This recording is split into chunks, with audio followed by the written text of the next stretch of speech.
start with the prayer. If you want to stand up and get ourselves in the presence of the Lord. We have a ton of people on Zoom. So in the name of the Father, the Son, and the Holy Spirit. Dear God, we thank you for the gift of our children to raise, this life to share, this mind to help mold, this body to nurture, and the spirit to enrich. Let us never betray our child's trust, dampen his hope, or discourage his dreams. Help us, dear God, to help this precious child become all you mean for them to be. Let your grace and love fall on him like gentle breezes and give him inner strength and peace and patience for the journey ahead. In the name of the Father and the Son and the Spirit. Amen. Thank you all for coming. We've got our wonderful person in our counseling department, Mr. Peter Frying. And then we've also got our expert, Vanessa Simpson, who is with Children's Hospital. I'm going to introduce Peter. Some of you already know Peter. So we're going to be formal for a minute. I'll do his introduction. Peter Frying grew up in Scranton, Pennsylvania. It's his 25th straight year in Catholic education. And he tells us that he has been on a streak since kindergarten. He started at JPII in the summer of 2020.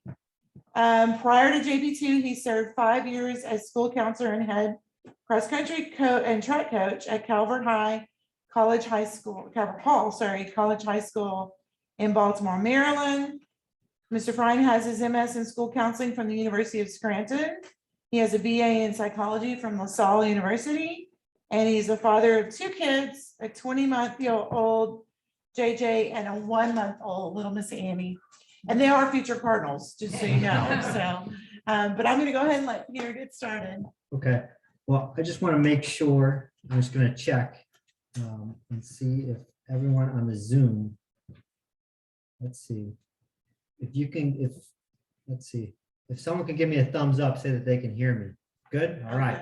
Just wanted to make sure. I didn't want to start. All right. That's all right. On this screen, can you come up and just Click it. Yeah. Yes. All right. So, well, let me start out just kind of a little more about myself. This is, my wife and I we're proud parents of 2 children under the age of 2. So, my eyes look a little wrinkled now. It's because of lack of sleep. But we, 1 month ago, we welcomed, almost exactly a month ago, welcomed the David Grellman in. And then we have a 20-month-old named JJ. And my wife also, I'm not sure if she also teaches honors geometry and algebraic reasoning here. So I brought her along to make me look good. I always like to show pictures of my children. But I think what's really important is that, I know with the awareness that is on mental health right now, that when they go to high school, that they're going to have an experience that, where the school is well versed in mental health, because everyone's talking about it right now. When I was in high school, and this is only 15 years ago, there was never a counselor night on mental health. And I went to a pretty good Catholic, college prep high school. I thought they were pretty, ahead of the times, but no one, I don't think anyone would have even showed up if they had a mental health night, because it just wasn't. I never talked about it amongst my friends. My parents never talked about it with me. My teachers never talked about it with me, and to be honest, my counselor, even though I love the guy to death, he never talked about mental health with me. So I know as someone as part of mental health community, I want to make it a mission of mine that when my kids go to high school, that they're going to have an experience where they talk about mental health and it's not stigmatized as much as it is even today, or it was 15 years ago when I was in high school. So and I think it's important, when we talk about mental health, it's important to mention COVID-19. But what I always like to talk about is to think back to maybe right before the pandemic. And I was still a counselor at that time. Ms. Primo was a counselor at that time. There were still mental health issues before the pandemic. It wasn't like all of a sudden the pandemic happened, and mental health issues just showed up. The way I look at it is the pandemic and the isolation and the cancellation of a lot of really important activities. Right now I'm seeing, this is, even though I was here last year, I'm seeing all the homecoming stuff. I didn't get to experience this last year. It was my first year. There are a lot more restrictions last year. But the restrictions, the isolation, being at home, I view it as it poured gasoline in an already burning fire. That was a mental health crisis in this country. And now COVID did not help that, but one of the good things about it, and I've talked about this a lot in the freshman, sophomore, junior, or senior parent nights, is that COVID-19 has really shined a light on mental health and the importance of mental health, especially during those first few months where kids, where their lives were kind of ripped away from them.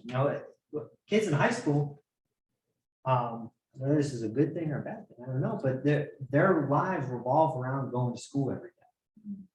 And that way of life was ripped from them, just like the snap of your fingers.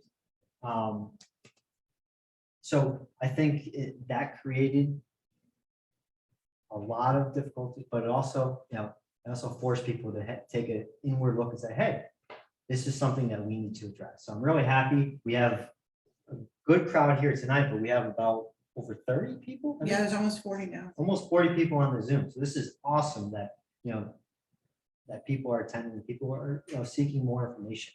But we also have, and she'll be speaking in the second half, Vanessa Simpson. She's a therapist for Children's Health.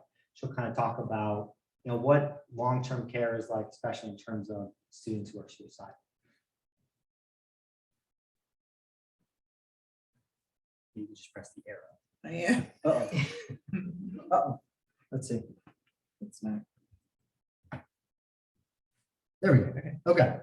Sorry. All right. So these statistics, and I like to put data right now for right before, this is a 2018 study. This is before the pandemic hit. And this is just a poll of teens saying what of the following is a major problem, minor problem, or not a problem of people their age in the community where they live. And the number one issue that they selected was anxiety and depression. Now that was selected more than bullying, drug addiction, alcohol, poverty, teen pregnancy, and gangs. Now, depending on the community, there might be bigger issues, but by and large, overall, anxiety and depression were number one concern amongst teens. And I can tell you, and Ms. Primo can tell you too, being in the school every day, these mental health, what kids talk about this all the time amongst each other. They're talking about it. And it's really important that us, we as adults are able to talk about it too.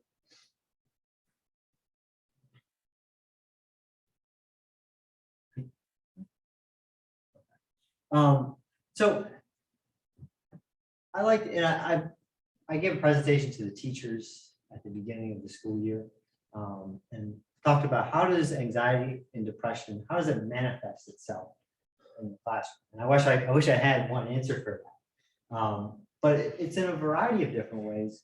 But a lot of times the kids, especially who are viewed as lazy, unmotivated, or the kids who constantly miss class, they're constantly missing school, they're never there. You always have to chase them to make up a test or chase them to hand in a paper or things like that. To me, by and large, that's textbook depression and anxiety.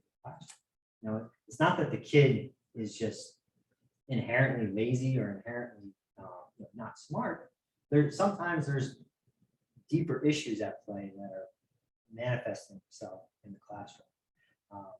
Now, I don't want to, say that every kid who doesn't turn in an assignment has depression and anxiety. Of course, there's a lot of slackers out there. I was probably one of them when I was in high school.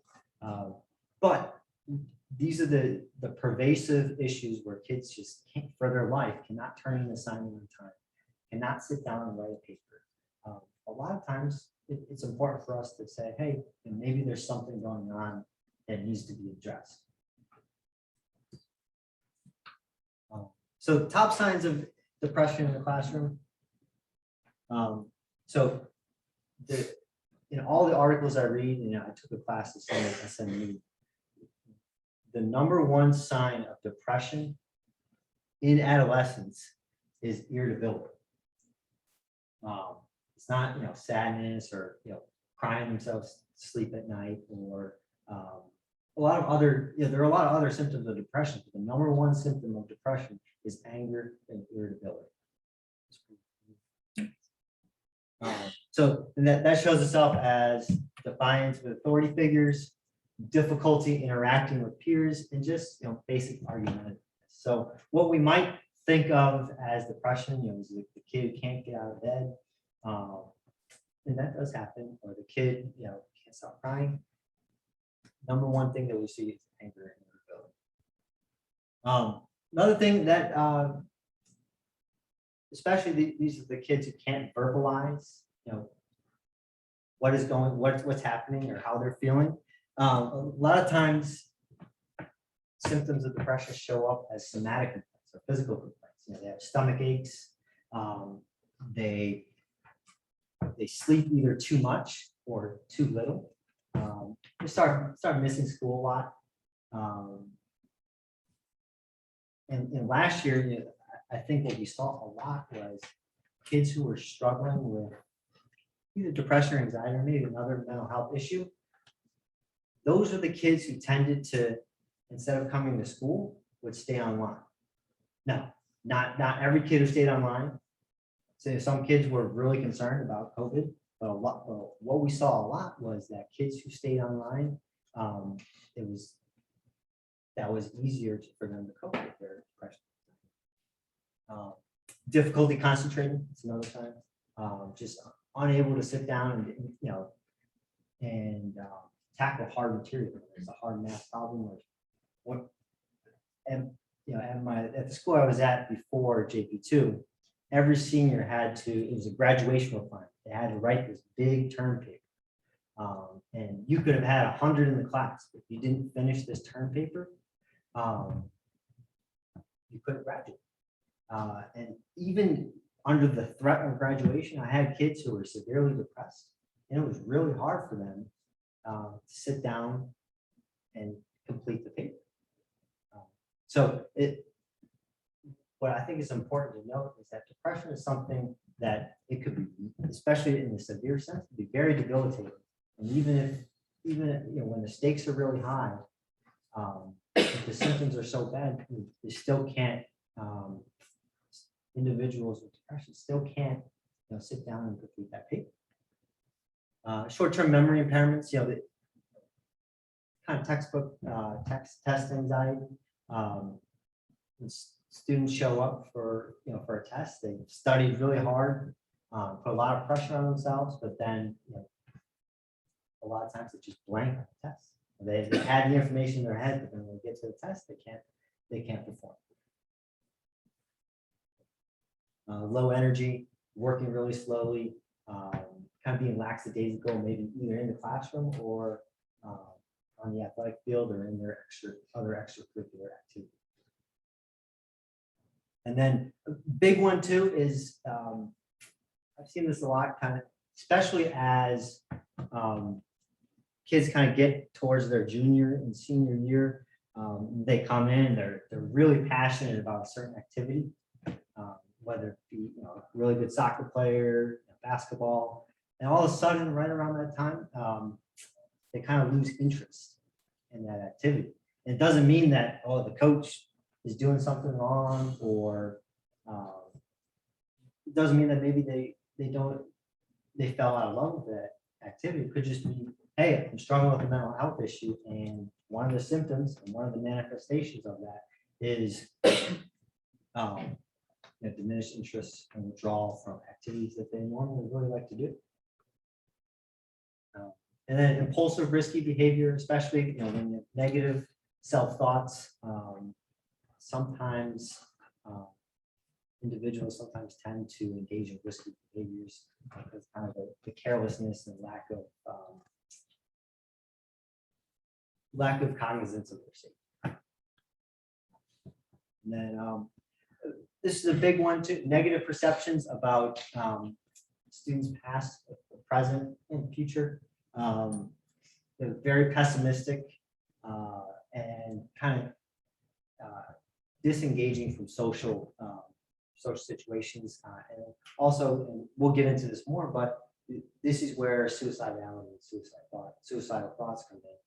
And this is, I'll talk about the statistics more, but this is where it can get really serious. And this is kind of why I think it's great that we have so many people present in this room, but also present on Zoom, because this is really important information that we want to impart.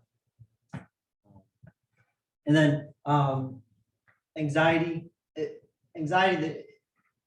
there's a lot of comorbidity or overlap with depression and anxiety. You see that by and large, if someone is diagnosed with depression, they're also going to show symptoms of anxiety and vice versa.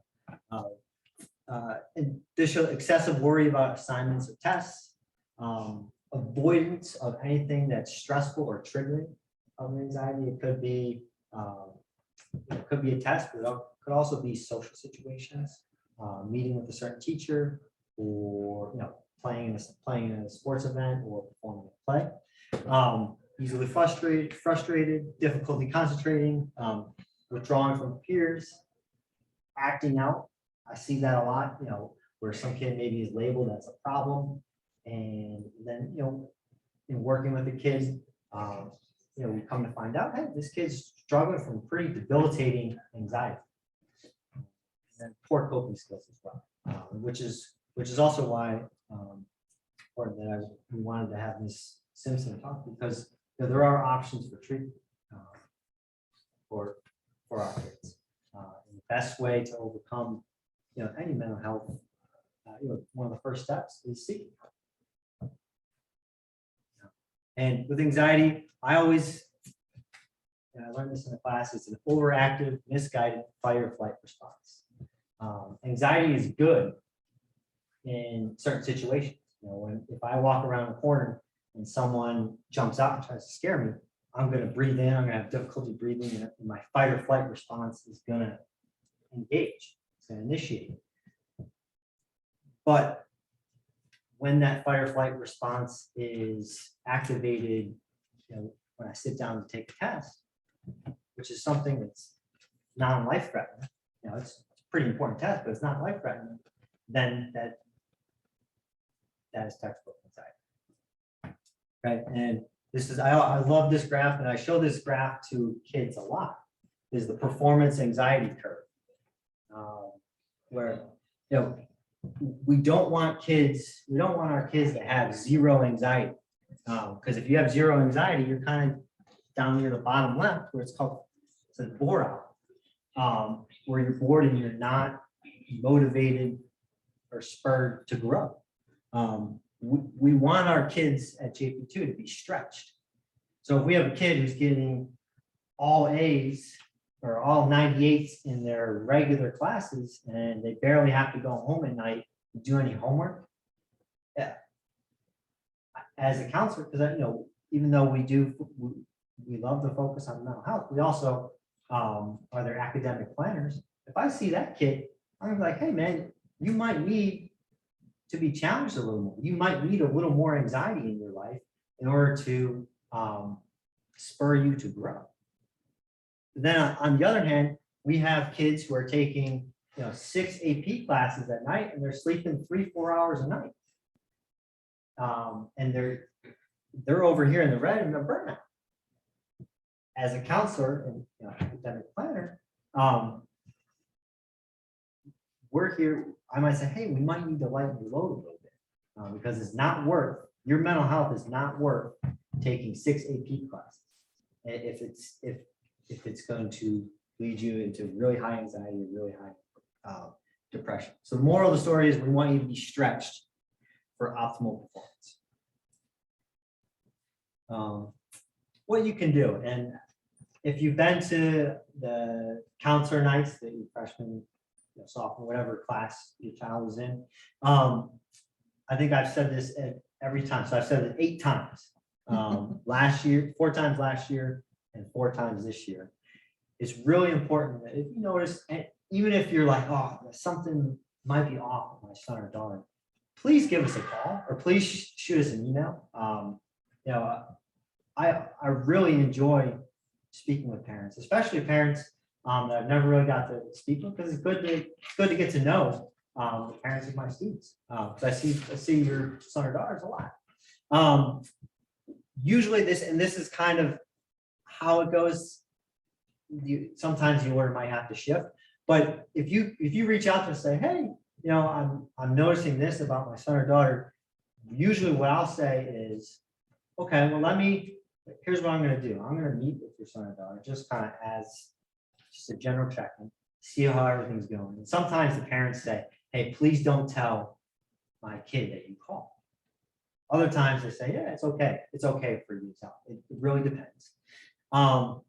And then what I'll do is I'll reach back once I talk to your son or daughter, I'll reach back out to you with a recommendation. And to be honest, sometimes I might say, hey, it's just a really rough patch. Maybe your child had falling out with their friend group, or it's a really tough time in their sports season, or they just got benched in sports. And I was like, hey, let's circle back in a few weeks, and if things haven't changed, then maybe we'll talk about getting a higher level of care, which would be seeking therapy.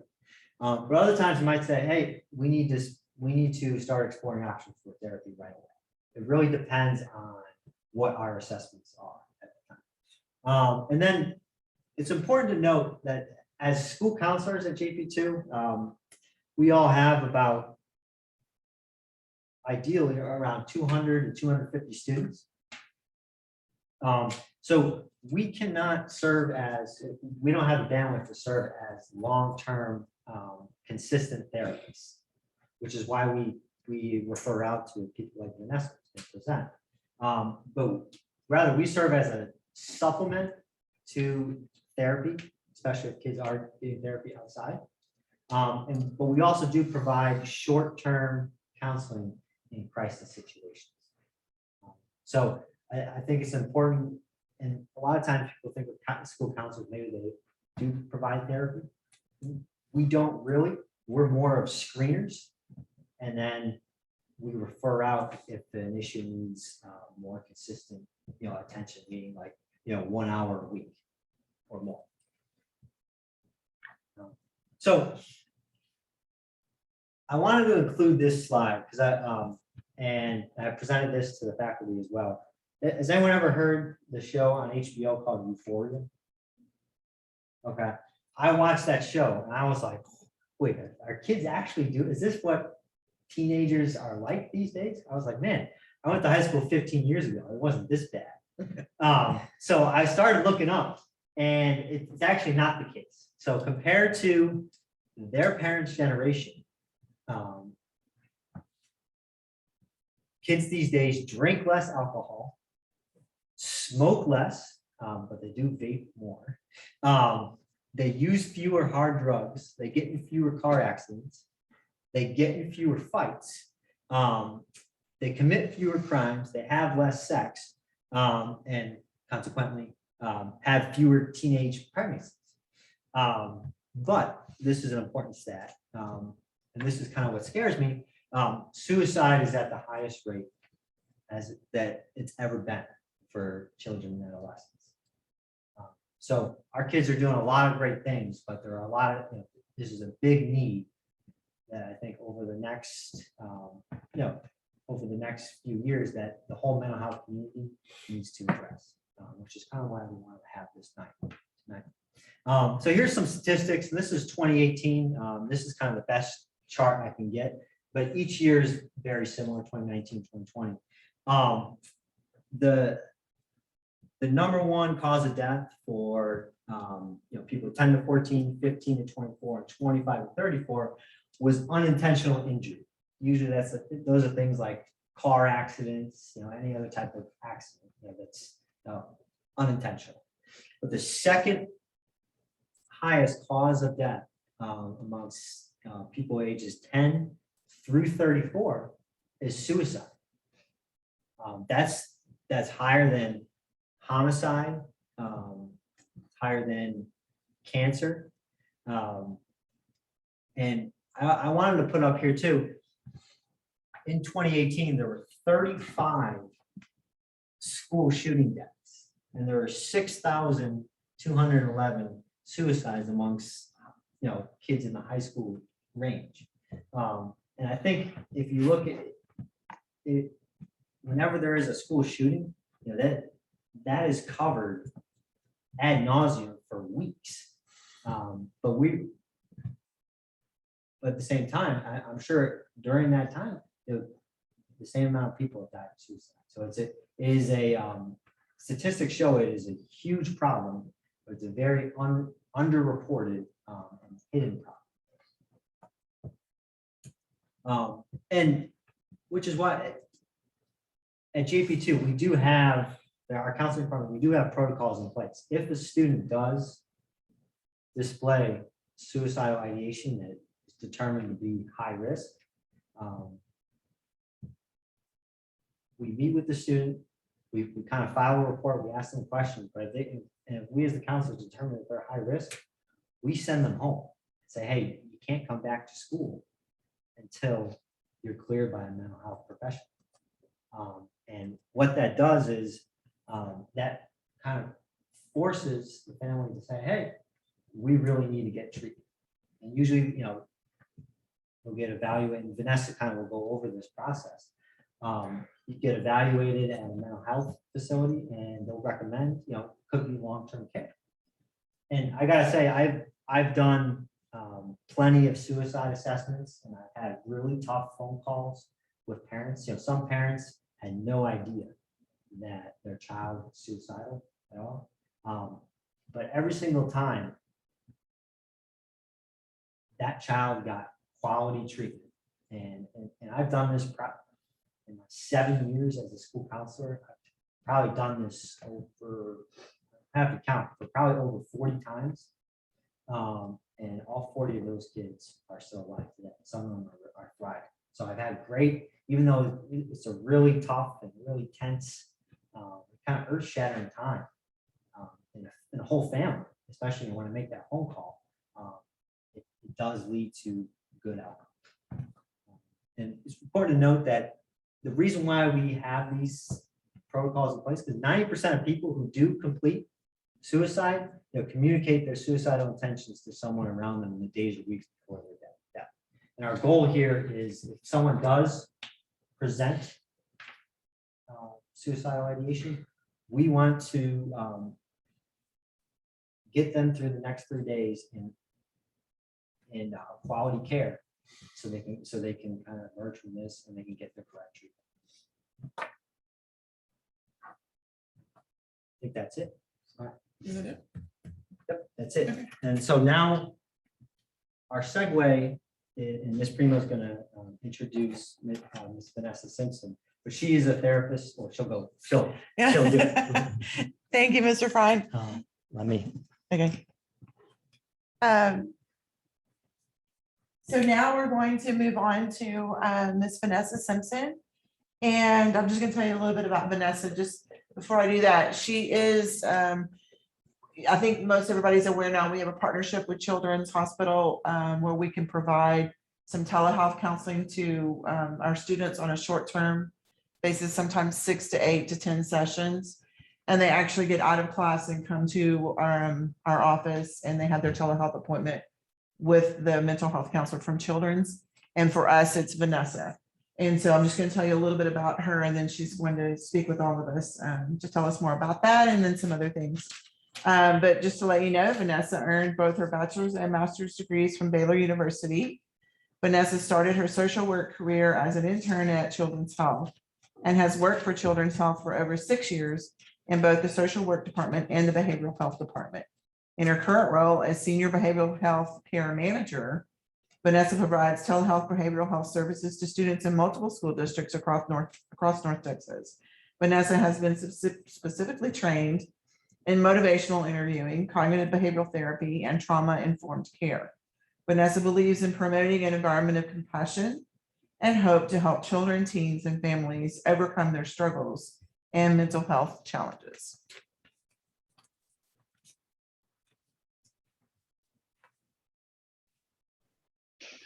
Hi, everyone. Thank you so much, Ms. Primo and Mr. Frine, for having me and allowing me to speak with you all tonight. Can you hear me okay? Yes. Awesome. Great. Well, great to be with you all. So thank you so much, Mr. Frine, for setting us up to talk a little bit about this topic of suicide prevention and support, how you all as parents can support your kids. So thank you so much for the introduction as well. So my name is Vanessa Simpson. I'm a licensed clinical social worker, and I am the therapist that I'm honored to serve your all students at JPII through our telebehavioral health program. And I'll talk a little bit about that toward the end of our presentation tonight. Let me see if I can advance. There we go. I was inspired by Peter's pictures of his family, and so I threw together some of my own. I, like Peter, also have my son is going to be 18 months old on Wednesday, and so I share the lack of sleep with you as well. But his name is Gavin, and we are all Baylor Bears, and we hope that Gavin might be a Baylor Bear one day too, but right now he's very interested in pumpkins. So just wanted to share my little family with y'all as well.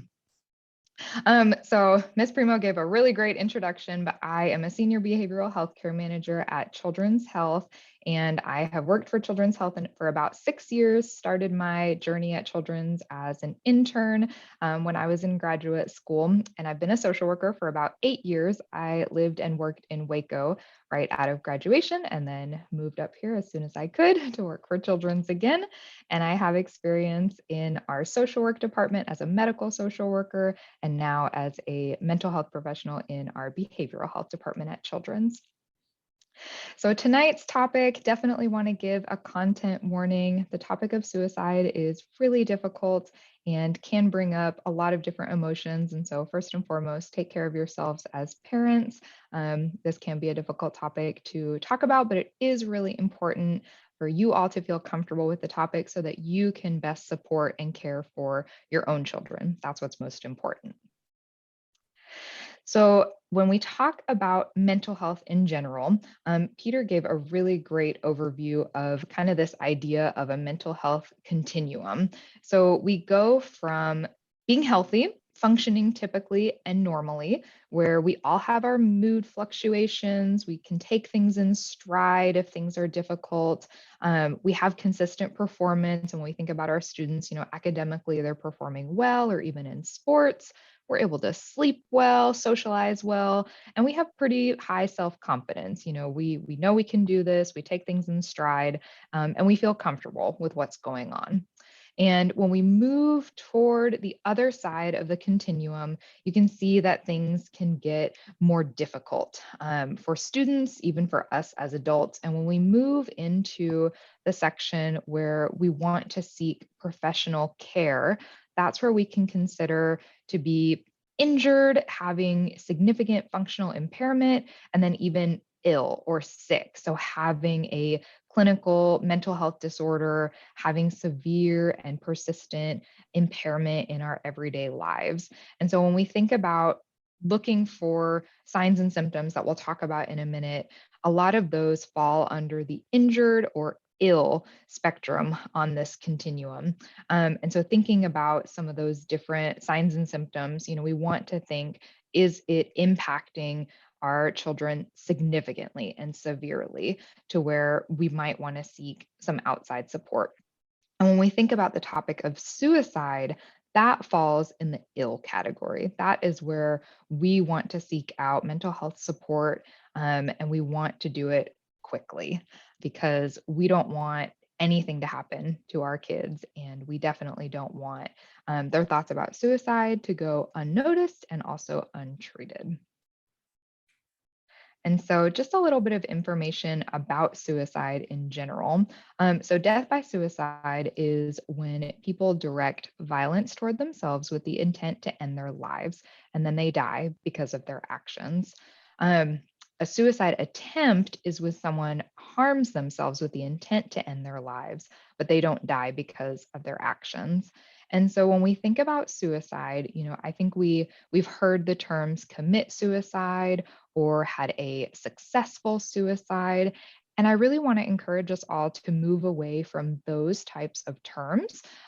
We don't want to have any type of negative connotation when we talk about suicide if someone is experiencing suicidal thoughts. We want to remove that shame and that stigma around suicide so that if someone is struggling with having those thoughts, they can feel comfortable sharing about them, knowing that they're going to receive support. And so, one simple way to do that is to eliminate those terms and use terms like death by suicide, died by suicide, versus committing suicide or having a successful suicide. Because if we think about suicide, it's not successful if someone dies by suicide. So, just really thinking about the language that we use around it can be really important and impactful when we're having these conversations with your students and with your kids. And as Peter mentioned as well, the reason why it's important to talk about this is unfortunately, suicide is the second leading cause of death amongst young people in the United States. It used to be, I think in 2017 or 2018, the third leading cause of death. Now it's the second. So it just highlights how prevalent this concern is, not only, in the United States, but also in our community as well. So some warning signs when we think about students having suicidal thoughts. So a big warning sign is them talking about wanting to die or wanting to kill themselves.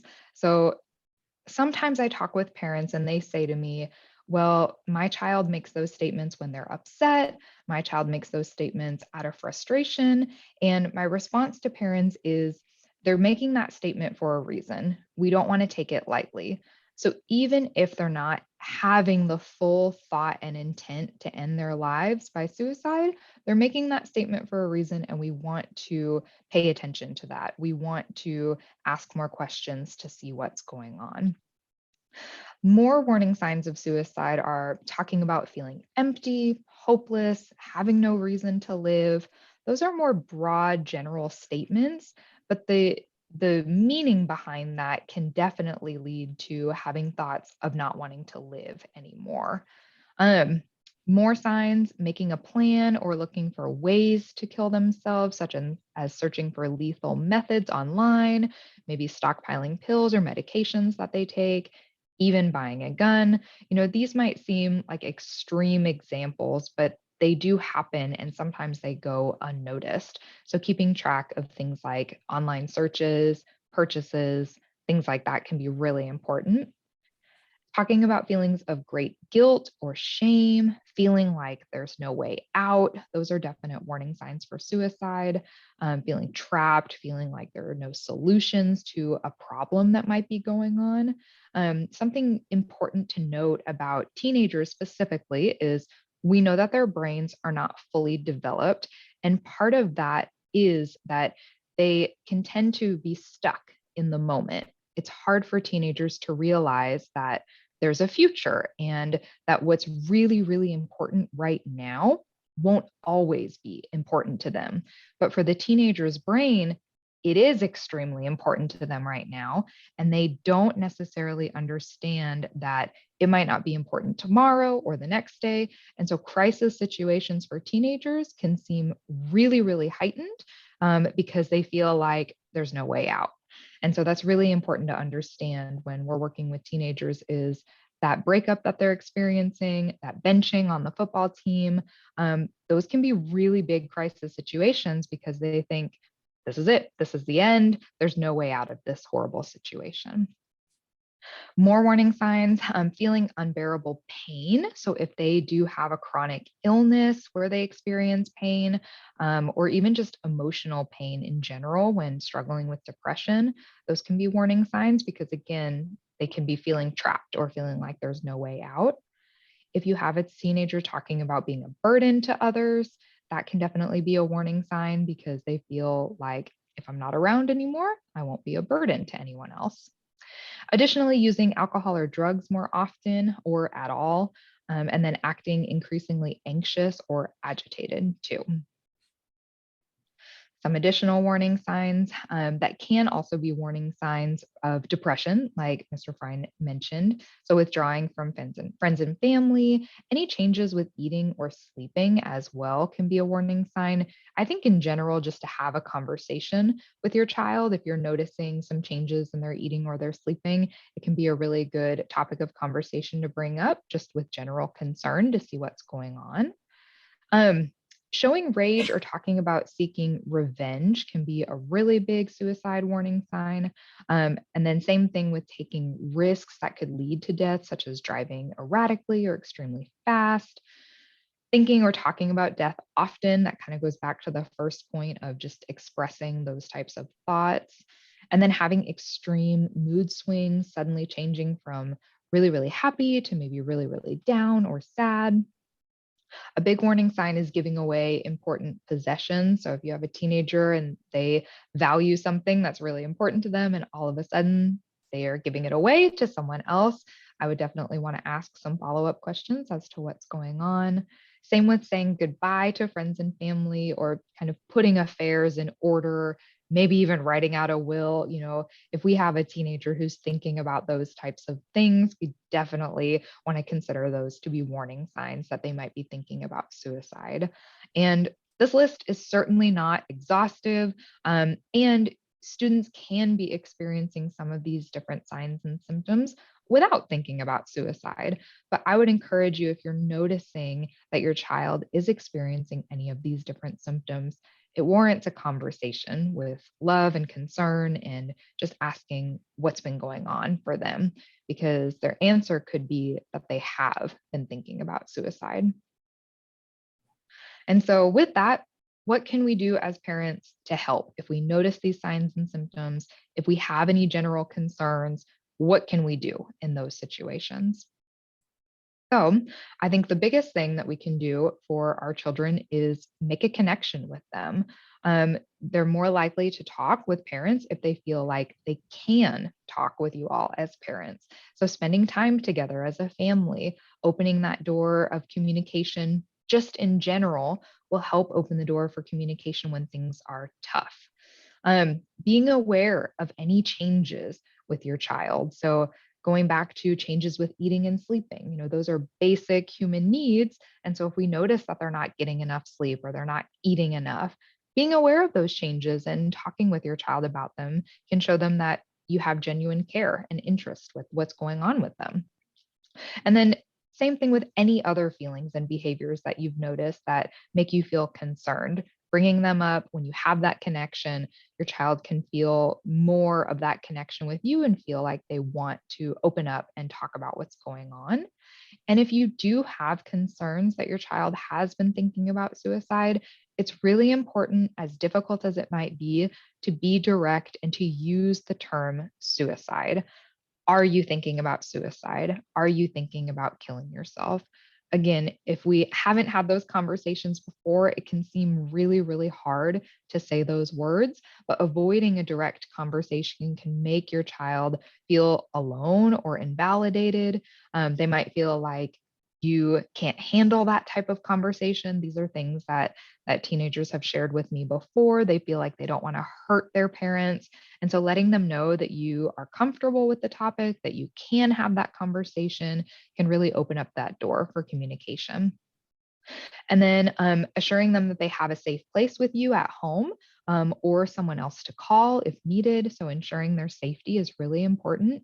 And then also accessing early intervention, making sure that you can get support in place for your child can be really helpful versus brushing this off and not getting support for them when they need it. So one way that you can offer that support as parents is normalizing their feelings. So validating that it's okay to have whatever feeling they're having. Even if it's hard for us as parents, it's okay for our kids to be sad. It's okay for them to be stressed and anxious. We don't want to invalidate the feelings that they're having because they're real to our children. And so the first step is to say that it's okay to have these feelings. I'm here to help you through those feelings. Let's talk about ways to cope with that. And part of that validation is remaining calm.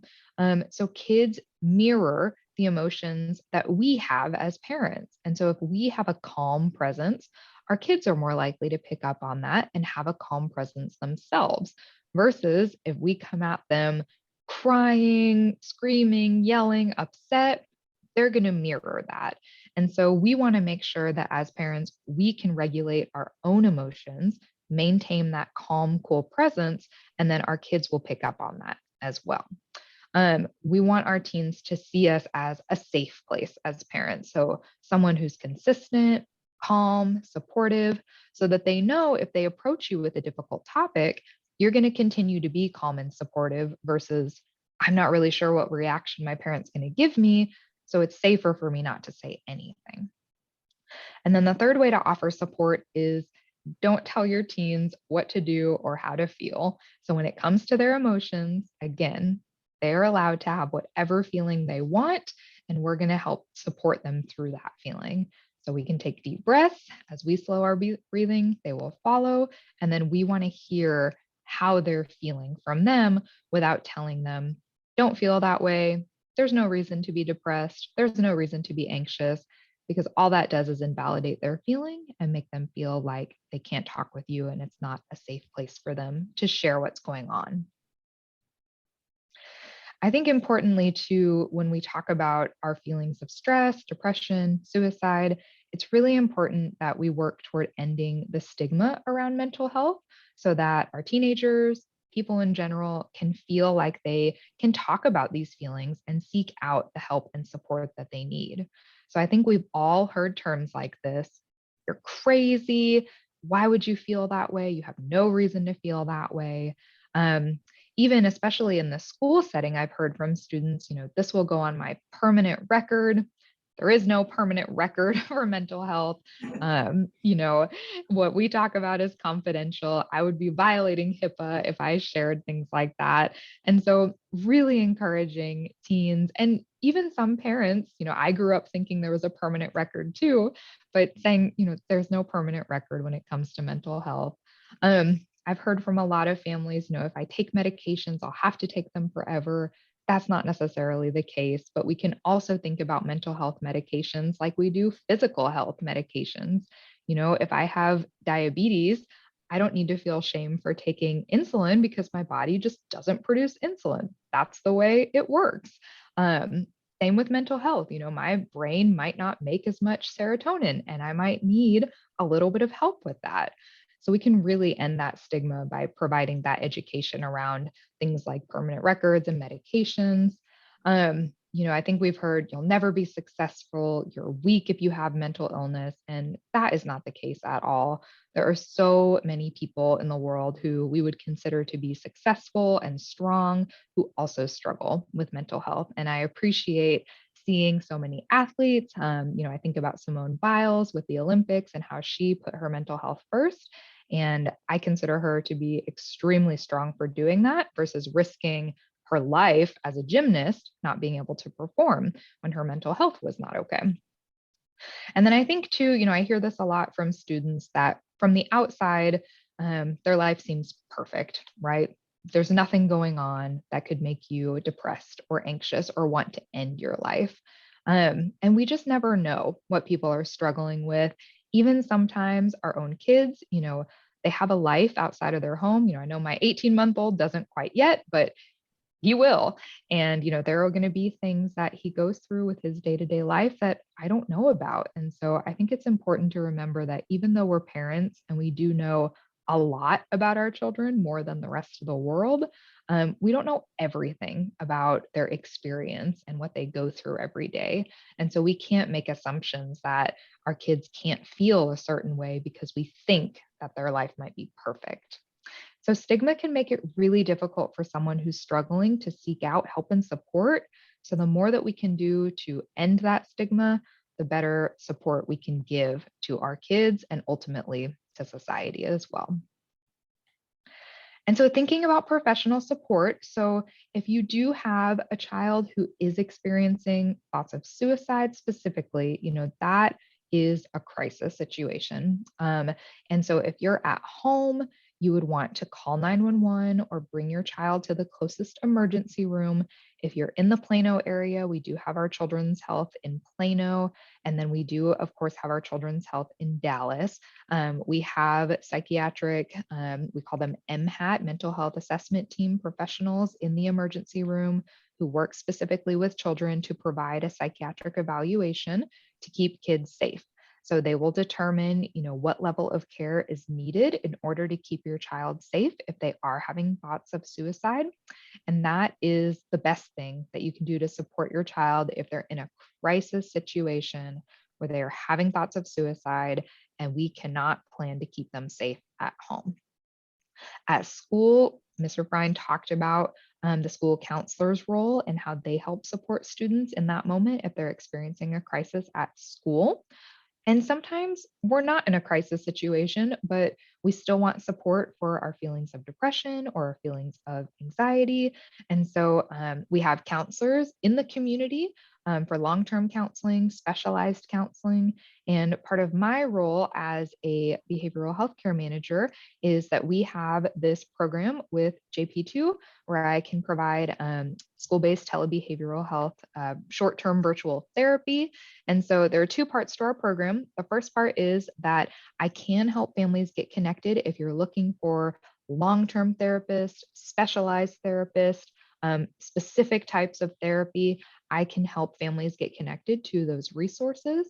And then I can also provide short-term therapy with your students at school. And I can meet with students usually for an average of 6 sessions, and they're 30 minutes once a week. And so we can see how that might not be the best fit for someone who's experiencing maybe severe depression or suicidal thoughts, but it can help with some things like school anxiety, maybe some changes that are going on that your student needs some support with in the short term. But I can also help families get connected to long-term therapy resources as well. And I think that's all I have, but I appreciate y'all being here and we're available for any questions that y'all might have.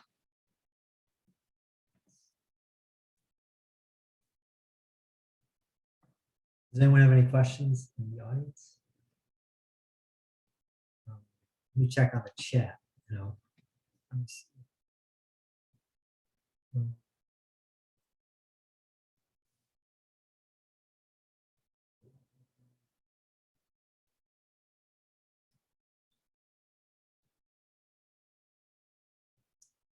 I think so. Does anyone on the chat? Does anyone have any questions?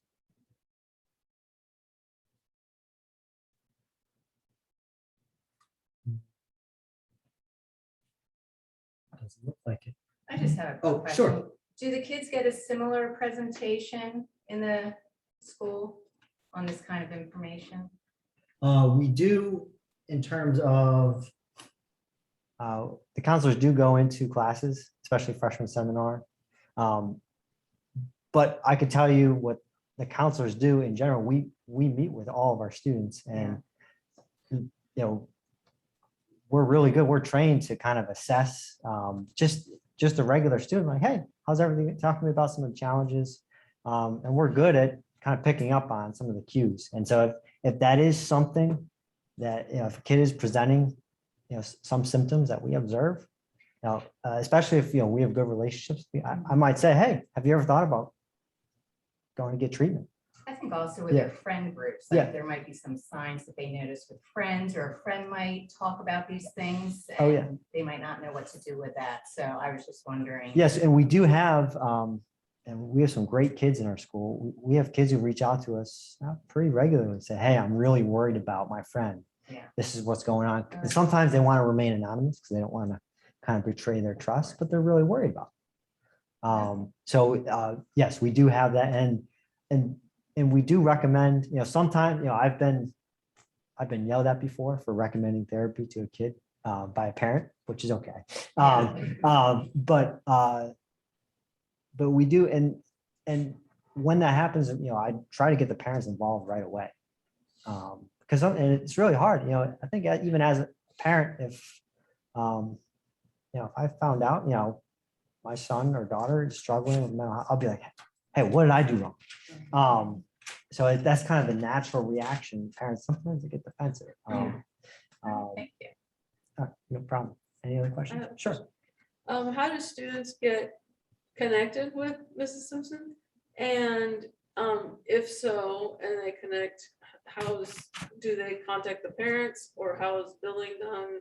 Sure. Just kind of more questions about like that. Vanessa, do you want to take that one? I can do the JP2 piece, but I'll have you. No problem. I'm happy to say. So you would want to talk with your school counselor, and then they can send you some information on consent forms that need to be signed. Then I will reach out to you all as parents. We do what's called a telephonic assessment, where I get a little bit more information from you. We go through just kind of what's going on, the reason for the referral, and then we can talk about what program would be best. If during that assessment we feel like, hey, my child would really benefit with someone more long-term, or even, a specialized type of therapy, then we'll work toward getting you resources for that. And if we feel like short-term therapy could be really beneficial, then that's when I can talk a little bit more about that process and how to get started with that.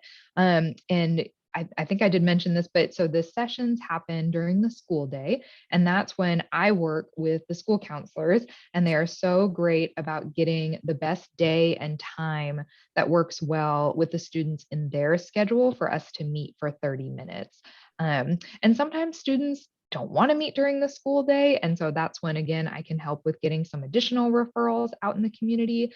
But when we do meet during the school day, 30 minutes once a week, I work with the school counselors to get that scheduled. And then we meet for our 6 or so sessions. And then I follow up with you all again as the parents and talk about how I felt like the sessions went, how your student felt like they went, and then any recommendations that I have at that time too, then I communicate with you all as well. Because sometimes after engaging in short-term therapy, more longer-term therapy is either desired by the student, they liked it, they want to continue meeting with someone else, or, I feel like, hey, we just weren't able to tackle everything in those short sessions, and then I can get you connected to someone else.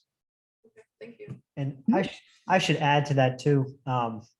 Yes, the appointments are during the school day. And yes, your child's going to miss some class. We try to make it as least intrusive as possible to your child's schedule. But here's kind of my philosophy on it is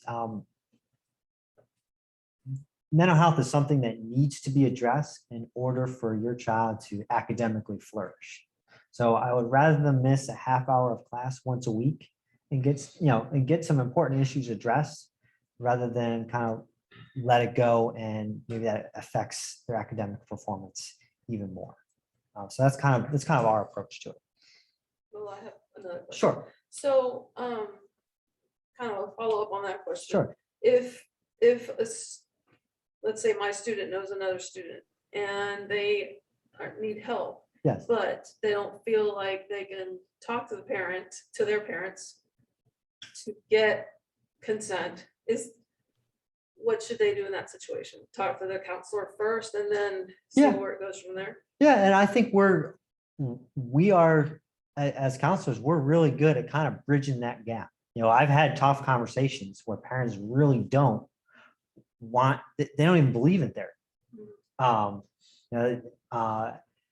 And sometimes we're going to be at loggerheads for a few weeks, a few months. But I think starting the conversation as soon as possible is important to kind of break down those walls.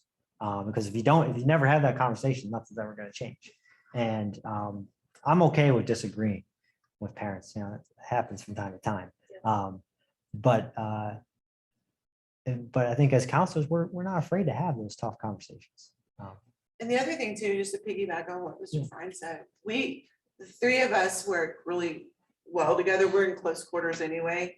And so we've actually had students, like maybe one of my students would go to Peter and talk to him because they know that he has that student. So they can go to the counselor of the student that they're concerned about. And that counselor may have more information on that student. It's all private and it's all confidential, and they can't tell that student anything about it, but they may be aware of that. And so it's great. So if the student has a concern about another student, they can come talk to their counselor for sure. And we encourage that because they may be stressing out about it, but they can also go talk to the counselor of that student that they're worried about too. Okay. And also too, there's, and I went over this in the parent night, there's a resource tile on Cardinal Connect called Gaggle. And if you're, speak up, gang. And if your child wants to anonymously report either, another child they're worried about for mental health purposes, but just anything, bullying, they can go on there and anonymously report it, and it will go directly to our administration. And then if it's a mental health thing, they'll send it right down to us. If it's a discipline thing, it'll go somewhere else, not to us. Let me just check on the chat. I think we're all good. Any other questions out there? Oh, yes. If you have a teacher that you have reached out to and said, hey, my child's struggling a little bit, and they seem to just really have a bit of a callous attitude towards that, what's the best practice to handle that? It really depends on the situation. I don't think I have the best, but I think it would be really important to set a meeting up with the teacher and be, very respectful but direct about your concerns. Maybe go to parent-teacher conference, sign up for parent-teacher, or have a meeting, and the child's counselor can be there. Okay.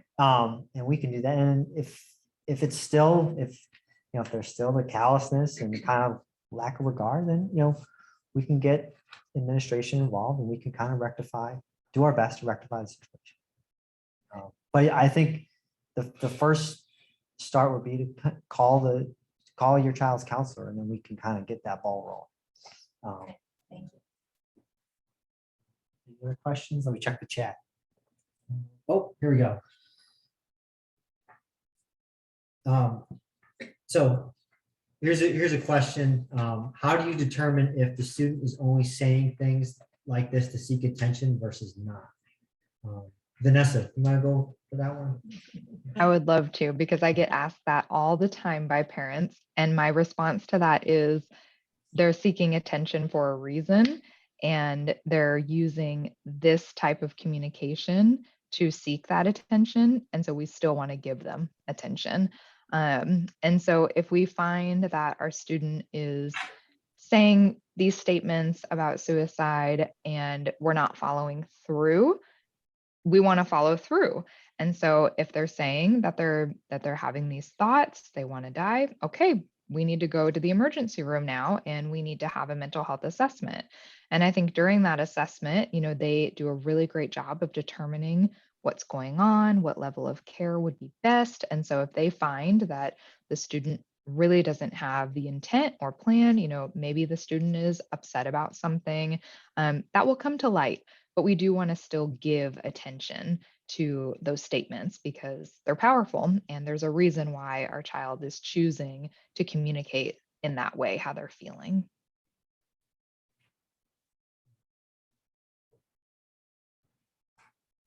I think that's it. Any other questions? I just want to say thank you to everyone who joined in person. We love seeing parents in person, but also on the Zoom.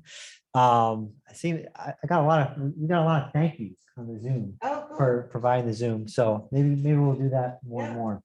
But I know this is a really heavy topic, and it's not fun to talk about, but I do hope that the more tough conversations we do have, the better outcomes we're going to be able to achieve. So thank you so much for coming. Thank you for so much to everyone joining on the Zoom. And thank you, Vanessa, for providing your expertise. No, it was- Yeah. Thank you so much for having me. I really appreciate it. all right. Take care, everyone. Thank you.